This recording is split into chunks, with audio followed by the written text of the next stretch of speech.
I caught this conversation between Andrew Bolt and Rita Panahi concerning the Trump comments about Baltimore and its rat infestation.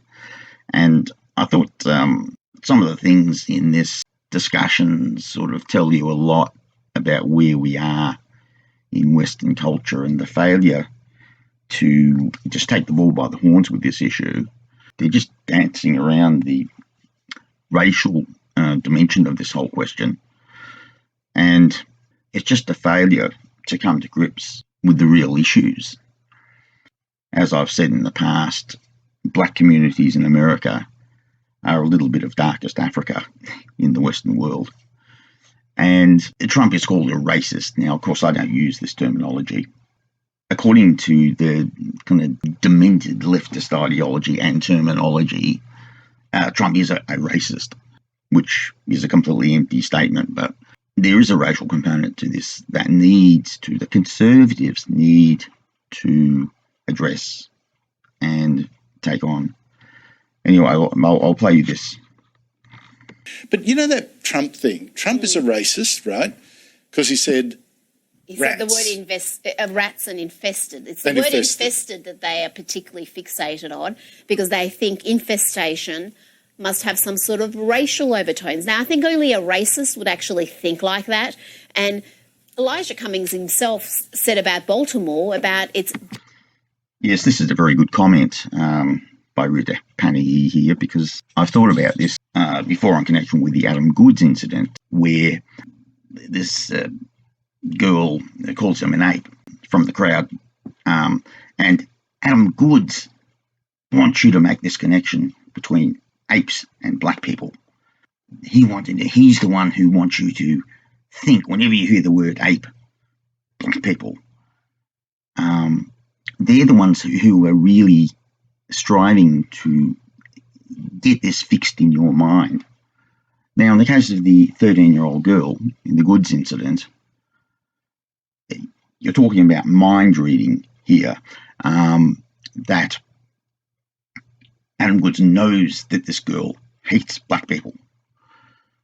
Now, no, she may call a black person an ape because she sees a physical resemblance between an ape and a black person. And, leftists will jump on this and say racism. But Adam Goodes is mind reading here. And he knows that this girl really hates black people. Now, she didn't hate black people because she makes this comment.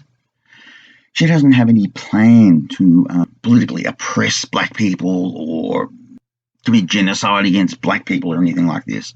She simply worked up at a football game and she makes a comment that does not betray any political dimension whatsoever.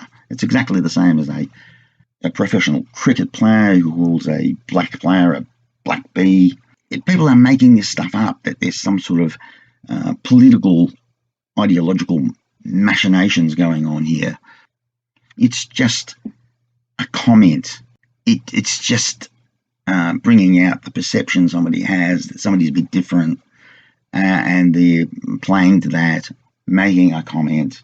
The white cricketer, he is a highly strung professional. He's operating at the knife edge. He is highly strung, and he's making an emotive comment. It doesn't mean to say there's some sort of political dimension going on here.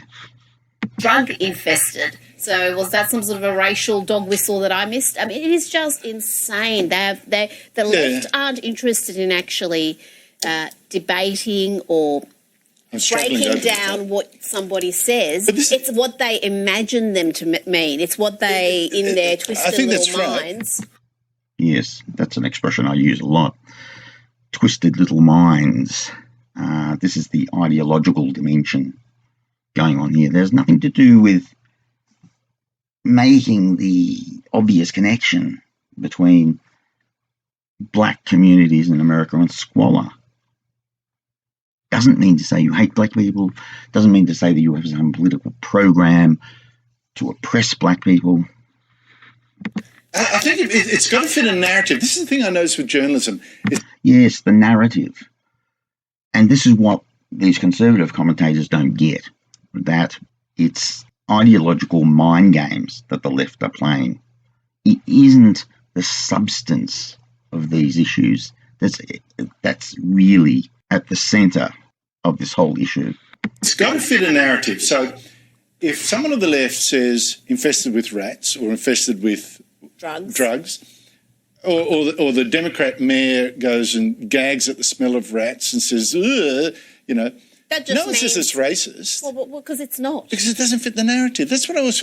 I mean, if you look up this story, the number of absolutely out there demented takes in reputable publications like the Washington Post and New York Times, where they have taken this fairly honest, factual comment about there being a rat problem, rat infestation in Baltimore, and twisted it to mean that he's racist. And now, bear in mind that there's a hugely greater amount of crime and drug problems and every other kind of social problem in the black communities in American cities relative to the white population.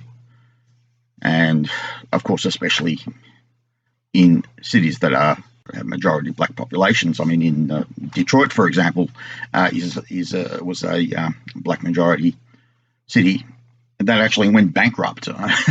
This was a city that just became dysfunctional, a non-functioning American city.